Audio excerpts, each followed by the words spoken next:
छठे श्लोक में भगवान कहते हैं, ये तू सर्वाणि कर्माणि मयि सन्न्यसे मत्परा अनन्येन योगेन माम ध्यानमुपास्ते। परंतु जो संपूर्ण कर्मों को मेरे अर्पण करके और मेरे प्राण होकर अनन्य योग संबंध से मेरा ही ध्यान करते हुए मेरी उपासना करते हैं। 11वें अध्याय के 55वें श्लोक में भगवान ने अनन्य भक्तों के लक्षणों में 3 विध्यात्मक, मतकर्मकृत, मतपरमय और मदभक्त और 2 निषेधात्मक, संवर्जित और निर्वैर पद दिए थे। उन्हीं पदों का संकेत इस श्लोक में इस प्रकार किया गया है। सर्वाणि कर्माणि मयि सन्न्यसे पदों से मतकर्मकृत की ओर लक्ष्य है। मतपरा पद से मतपरमय का संकेत है। अनन्येन योगेन पद से मदभक्त का लक्ष्य है। भगवान में ही अनन्यता पूर्वक लगे रहने के कारण उनकी कहीं भी आसक्ति नहीं होती। अतः वे संवर्जित हैं। कहीं भी आसक्ति न रहने के कारण उनके मन में किसी के प्रति भी वैर, द्वेष, क्रोध आदि का भाव नहीं रहता। इसलिए वे निर्वैर पद का भाव भी इसी के अंतर्गत आ जाता है।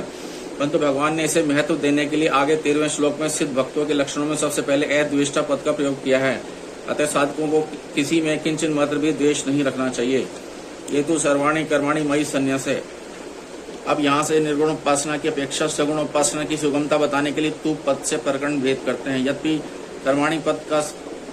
कर्माणि पद स्वयं ही बहुवचनांत होने से संपूर्ण कर्मों का बोध कराता है, तथापि इसके साथ सर्वाणी विशेषण देकर मन, वाणी, शरीर से होने वाले सभी लौकिक शरीर निर्वाह और आजीविका संबंधी एवं पारमार्थिक जप ध्यान संबंधी शास्त्र विहित कर्मों का समावेश किया गया है।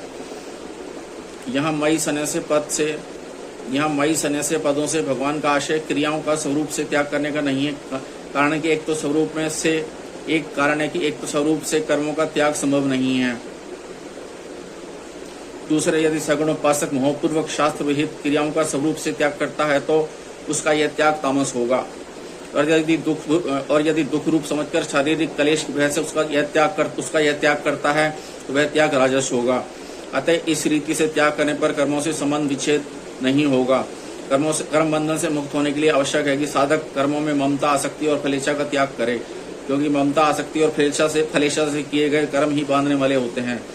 यदि साधक का लक्ष्य भगवत प्राप्ति होता है तो वह पदार्थों की इच्छा नहीं करता और अपने आप को भगवान का समझने के कारण उसकी ममता शरीर आदि से हटकर एक भगवान में ही हो जाती है। स्वयं भगवान के अर्पित होने से उसके संपूर्ण कर्म भी भगवत अर्पित हो जाते हैं। भगवान के लिए कर्म करने के विषय में कई प्रकार हैं, जिसको गीता में मदर्पण कर्म, मदर्थ कर्म और मत कर्म नाम से कहा गया है। मदर्पण कर्म उन कर्मों को कहते हैं जिनका उद्देश्य पहले कुछ और हो, किंतु कर्म करते समय अथवा कर्म करने के बाद उनको भगवान के अर्पण कर दिया जाए। मदर्थ कर्म वे कर्म हैं जो आरंभ से ही भगवान के लिए किए जाएं अथवा जो भगवत सेवा रूप हों। भगवत प्राप्ति के लिए कर्म करना, भगवान की आज्ञा मानकर कर्म करना और भगवान की प्रसन्नता के लिए कर्म करना, ये सभी भगवदार्थ कर्म हैं। भगवान का ही काम समझकर संपूर्ण लौकिक व्यापार, नौकरी आदि और भगवत संबंधी जप ध्यान आदि कर्मों को करना मत कर्म है। वास्तव में कर्म कैसे भी किए जाएं, उनका उद्देश्य एकमात्र भगवत प्राप्ति ही होना चाहिए। उपयुक्त तीनों प्रकारों मदर्पण कर्म, मदर्थ कर्म, मतकर्म से सिद्धि प्राप्त करने वाले साधक का कर्मों से किंचन मात्र भी संबंध नहीं रहता, क्योंकि उसमें न तो फलेच्छा और न ही कर्तव्याभिमान है और न ही पदार्थों और शरीर, मन, बुद्धि तथा इंद्रियों में ममता ही है। जब कर्म करने के साधन शरीर, मन, बुद्धि आदि ही अपने नहीं है तो फिर कर्मों में ममता हो ही कैसे सकती है।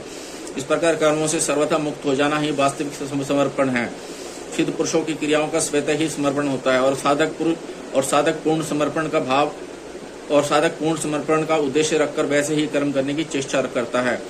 जैसे भक्ति योगी अपनी क्रियाओं को भगवान के अर्पण करके कर्म बंधन से मुक्त हो जाता है, ऐसे ही ज्ञान योगी क्रियाओं को प्रकृति के द्वारा समझकर क्रियाओं को प्रकृति से हुई समझकर अपने को उससे सर्वत्र असंग और निर्लिप्त अनुभव करके कर्म बंधन से मुक्त हो जाता है।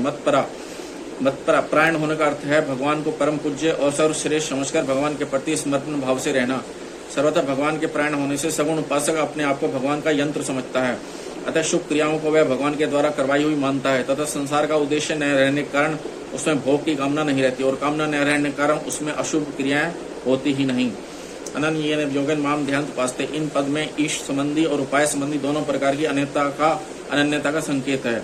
अर्थात उन भक्तों के इष्ट भी भगवान है और उसके सिवाय उन भक्तों के इष्ट भगवान ही हैं, उनके सिवाय अन्य कोई साध्य उनकी दृष्टि में है ही नहीं और उनकी प्राप्ति के लिए आश्रय भी उन्हीं का ही है। ये भगवत कृपा से ही साधन की सिद्धि मानते हैं, अपने पुरुषार्थ या साधन के बल से नहीं। ये उपाय भी भगवान को मानते हैं और उपेय भी। वे भगवान का ही लक्ष्य ध्येय रखकर उपासना अर्थात जब ध्यान कीर्तन आदि करते हैं